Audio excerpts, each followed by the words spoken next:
Em nosso estudo de hoje está no Evangelho de Lucas, capítulo 22, versículo 32. E tu, quando te converteres, confirma teus irmãos. Palavras de Jesus, Emmanuel vem comentar no livro Caminho, Verdade e Vida, lição 15, Conversão. Não é tão fácil a conversão do homem quanto afirmam os portadores de convicções apressadas. Muitos dizem eu creio, mas poucos podem proclamar estou transformado. As palavras do mestre a Simão Pedro são muito simbólicas. Jesus proferiu-as na véspera do Calvário, na hora grave da última reunião com os discípulos. Recomendava ao pescador de Cafarnaum confirmasse os irmãos na fé quando se convertesse. Acresce notar que Pedro sempre foi o mais ativo companheiro do apostolado. O mestre preferia sempre a sua casa singela para exercer o divino ministério do amor. Durante 3 anos sucessivos, Simão presenciou acontecimentos assombrosos, viu leprosos limpos, cegos que voltavam a ver, loucos que recuperavam a razão, deslumbrara-se com a visão do Messias transfigurado no Tabor, assistira à saída de Lázaro da escuridão do sepulcro e, no entanto, ainda não estava convertido. Seriam necessários os trabalhos imensos de Jerusalém, os sacrifícios pessoais, as lutas enormes consigo mesmo para que pudesse converter-se ao Evangelho e dar testemunho do Cristo aos seus irmãos. Não será por se maravilhar tua alma ante as revelações espirituais que estarás convertido e transformado para Jesus. Simão Pedro presenciou essas revelações com o próprio Messias e custou muito a obter esses títulos. Trabalhemos, portanto, por nos convertermos. Somente nessas condições estaremos habilitados para o testemunho. Muito interessante essa lição de hoje, porque muitos fiéis nas vários ciclos, nas várias divisões do cristianismo, acreditam que o simples fato de você estar batizado numa determinada religião, você está convertido àquela religião. E o que acontece? O exemplo de Simão Pedro. Olha o que o Emmanuel afirma aqui para a gente, que a gente costuma usar com muita frequência. Pedro ficou 3 anos ao lado do mestre, como diz aqui o parágrafo, presenciou vários milagres, fez curas, alívio, também pregou bastante o Evangelho e ainda não era convertido. O que significa essa palavra conversão? É aquele intervalo, né, que tem entre você conhecer o Evangelho e você começar a praticar o Evangelho, fazer parte mesmo da sua natureza. E os espíritos costumam dizer para a gente que enquanto a gente está encarnado aqui na Terra, a gente não está 100% convertido, a gente está o tempo todo sendo testado, sendo provado. Quando esse teste termina, essa prova termina, a gente é retirado daqui desse mundo, a gente desencarna, a gente vai para outro lugar. Então, a gente tem até que tomar um certo cuidado em afirmar, eu estou convertido, será que você está convertido mesmo? Quando aparecerem as provas, as grandes provas, será que a gente está realmente convertido? Porque vamos lembrar que é uma coisa também, eu falei de Pedro, mas até mesmo Judas Iscariotes, aquele que traiu Jesus, ele esteve também 3 anos participando desse mesmo processo.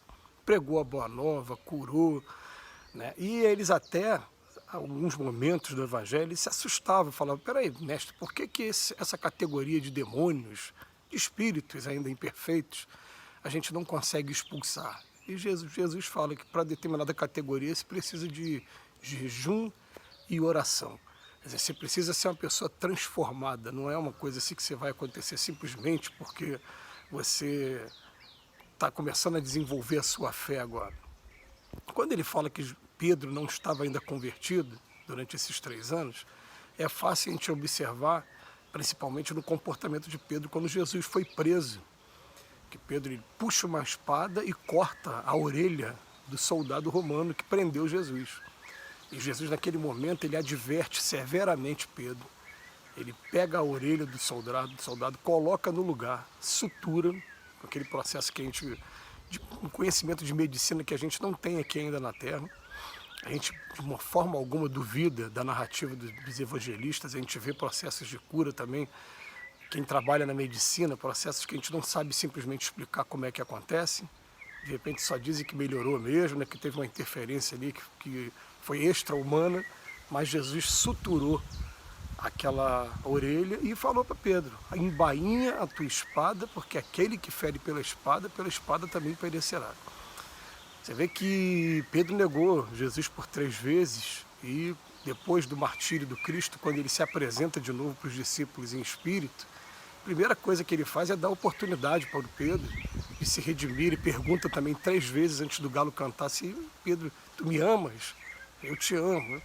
E quando ele termina de falar, eu te amo pela 3ª vez, o galo canta, ele entende o símbolo, começa a chorar, e dali Pedro, na verdade, né, tinha sido escolhido pelo Cristo. O Cristo sabia que aquilo tudo ia acontecer e sabia também que ele seria a pedra de todo o cristianismo, quando ele montou a Casa do Caminho e começou aquele movimento maravilhoso, né? Aquele ambiente simples em que se recebiam as pessoas doentes, as pessoas estavam sedentas de novos conhecimentos, e simplesmente acolhia as pessoas para poder fazer o atendimento e também pregar a Boa Nova.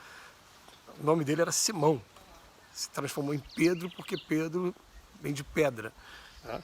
Mas o que isso traz de referência para a gente? É que muitas das vezes a gente acompanha, né, algumas pessoas e até nós mesmos, achando que pelo simples fato de estarmos nas lidas espíritas, no movimento cristão de maneira geral, durante um determinado tempo, período de tempo, ou até mesmo pelo fato da gente ter conseguido o domínio sobre certos impulsos ainda negativos nossos mesmo, a gente acha que a gente está muito próximo, né, do mestre, quando na verdade essa conversão ainda não chegou por completa. Ele coloca aqui para a gente, né? Não é tão fácil a conversão do homem quanto afirmam os portadores de convicções apressadas, não. Não é por aí não, porque a gente consegue às vezes vencer um determinado ponto, mas tem outros que estão adormecidos, que não são nem testados agora. Então, conforme a gente vai estudando o Evangelho, a gente vai colocar uma coisa na cabeça.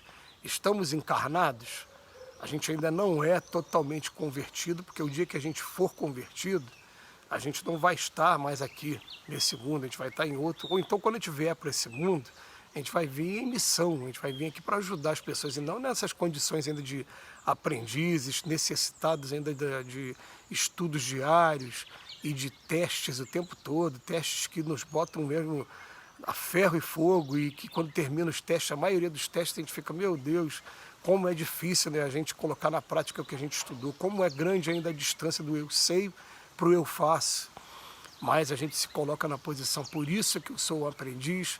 Muito obrigado, meu Pai, por ter me dado a oportunidade de eu estar pelo menos aprendendo, de estar sendo testado o tempo todo, e que venham tantos testes quanto forem suficientes até que eu consiga ter o autodomínio, até que eu consiga olhar para mim mesmo no espelho e falar assim, venci a mim mesmo, consegui domar essa minha má inclinação.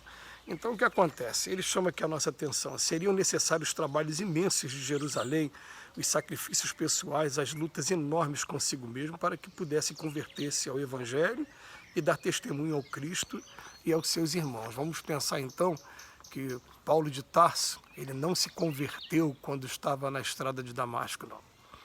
Aliás, na estrada de Damasco ele conheceu o Mestre e ele fez a pergunta principal, o que queres de mim?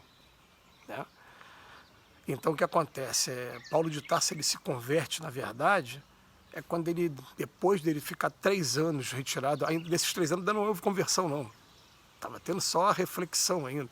Depois dele ficar esses 3 anos retirado, aí sim quando ele inicia a missão dele, as viagens dele, que ele é testado, provado, ele é preso, ele é maltratado, ele vai conhecendo cada vez mais a natureza dele, tendo que impor um freio à vaidade dele, aí sim ele começa o trabalho de conversão dele, e ele foi premiado quando ele chega a Roma, leva o Evangelho e acaba desencarnando, cheio de louros por sua missão, que ficou aí para toda a humanidade, quando Nero tacou fogo em Roma e colocou a culpa nos cristãos e acabou sacrificando vários deles, entre eles o Paulo. Então vamos começar a pensar no seguinte, nós por enquanto somos conhecedores, aprendizes do Evangelho. Estamos a caminho, alguns de nós, né, de uma conversão, mas eu ainda vejo a conversão, pelo menos no meu caso pessoal, ainda um pouquinho distante ainda, embora esteja sendo buscada dia após dia. Isso é o que é importante, a gente olhar para trás e falar assim, a cada dia eu estou um pouco melhor, não estou marcando passo, não estou perdendo tempo. Que Jesus nos abençoe hoje e sempre.